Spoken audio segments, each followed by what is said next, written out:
Hi, my name's Peter. This is my R34 GTR.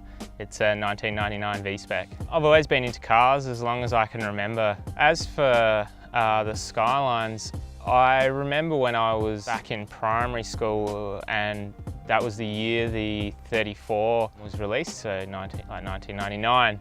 And I just remember seeing a yellow one on a internet page. I'd never seen anything like it. It was on a kind of runway, just sitting there. It was this fantastic photo. Yeah, it just got me. And then from then on, every time I'd see something online or I'd look at my friends' old car mags and whatnot, and I just always was really into Skylines. Before I could get this, I've still got it. I've got a 33 as well. A lot of people give them grief about being boats, but I really enjoy it. I've had that for 11 years. It was my first car, and I've done a lot of the mods myself, so it's a lot more modified than the GTR is, but it's a different car to drive and I really enjoy it, and I think they are actually really underrated. But I always wanted a GTR, and a few years ago I got the opportunity to get one, which was really lucky. I'm really fortunate, as most people watching this are probably aware. The prices have just skyrocketed lately, and I got one. It costs more than what they used to, but wasn't as expensive as they are now, so I'm pretty fortunate. I've had this for a few years. I haven't done much to it myself. The previous owner's done a bit of work to it. The previous owner actually had a few really nice cars, including a fully worked 32 GTR, so he was definitely a car guy. He really struggled to hand over the keys when I went to pick it up. I picked it up from Melbourne and drove it back.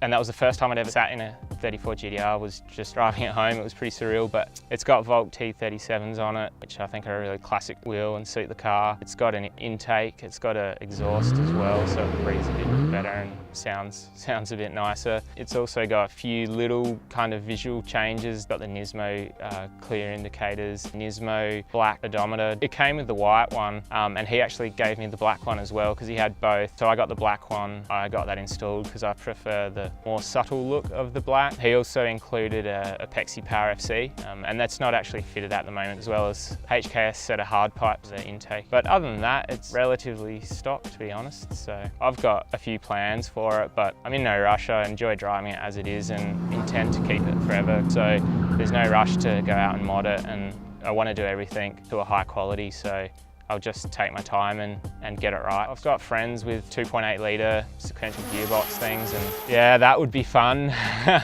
But at the same time, from what I've learnt from the 33, I don't want to turn it into something that I can't just get in and drive, or that no reliability or anything like that. I'd have to convince the bank manager as well.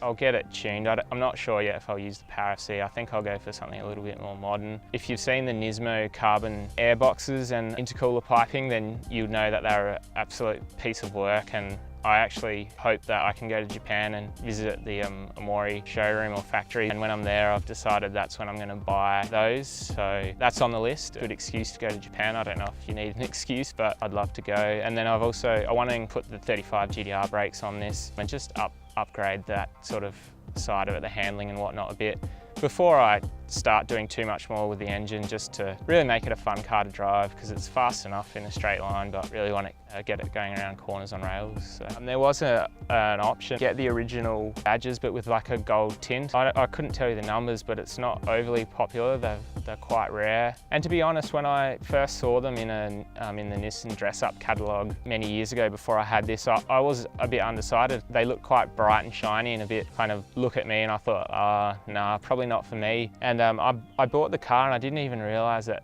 it had them. They're a lot more subtle than you think, especially on the black, on the dark colours. They really work. That's the front, and the two rear badges have just got a nice gold kind of tint on it. And now that if you ever find them for sale online, they just go for a really high premium.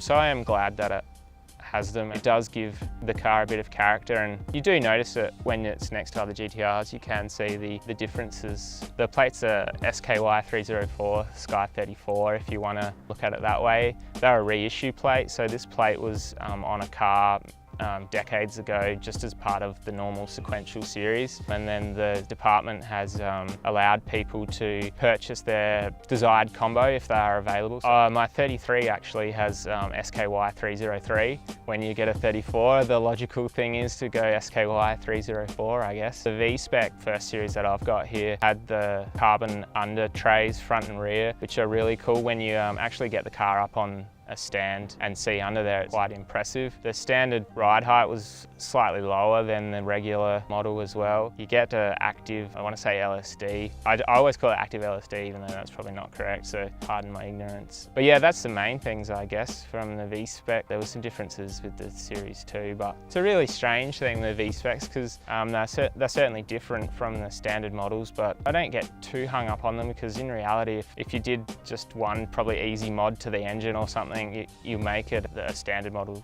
faster or just as fast anyway, if that's what you're interested in, I guess. I guess some people like the badge as well. You do get the V-Spec badge if that's your thing. I've got the Nismo MFD upgrade in there as well, which came with the car but wasn't fitted, but I got it fitted, so that has a few more little menu options and whatnot, which is pretty cool. A lot of people actually that aren't GTR people are amazed when I tell them the car's essentially 20 years old, just because there is a lot of that technology that you're talking about, full drive, the Tesla, the displays and whatnot, all that, and I think as well because the shape has aged really well, so people are surprised. As far as a comparison against some newer cars, unfortunately haven't driven an R34 GTR, so I can't give you a direct comparison to that. I definitely think it does still hold really well, and one thing I have noticed with the car is the corner speed is just really good. You can really grip in the corners and feel it doing its thing, and then kind of slingshot you out of the corner, and I want to improve that. So there's a mod that you can do to essentially upgrade the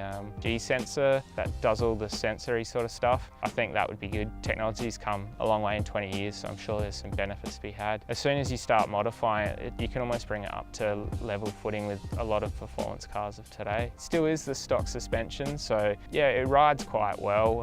I've got, my 33's got a whole lot of suspension work, coilovers, a whole lot of adjustment and whatnot as well. But yeah, from the factory, this is quite good. It's still relatively compliant on our roads, and that's why I'm in no huge rush. I'm still enjoying it as it is, so I'll save money for some more upgrades later and just keep it with that stock suspension. It's low enough as well with the front lip, especially the V-Spec one. You've got to be really careful with gutters and holes on the road and everything, so yeah, I won't be lowering it any lower than it is at the moment.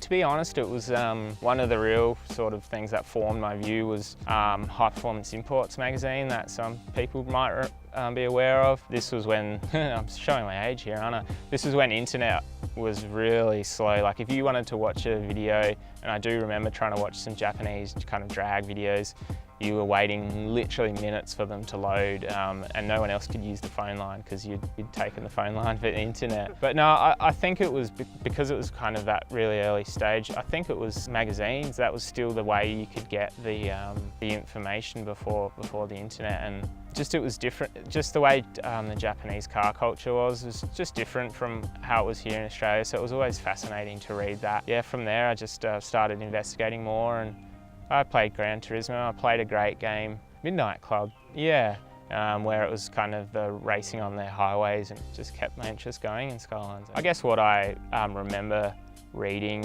and seeing and hearing was at a base level just the love of cars and doing it for themselves and doing it. There was no ulterior motives, it was just for themselves because they truly loved it, and whether that was, you know, driving or racing or modifying or whatever, they were doing it because they were really passionate about it. I don't only get drawn into the examples of like doing it for Insta fame and stuff, but it just felt more genuine to me, and we definitely have that in Australia with across the car scene, but yeah, the Japanese just seem very respectful, and I really like that aspect of it, so that really stood out to me. And I guess because it was unknown, there's always the kind of, when it's unknown, it piques your interest kind of thing, so that was a part of it as well. And of course, you know, the car comes from Japan, they designed it, they built it.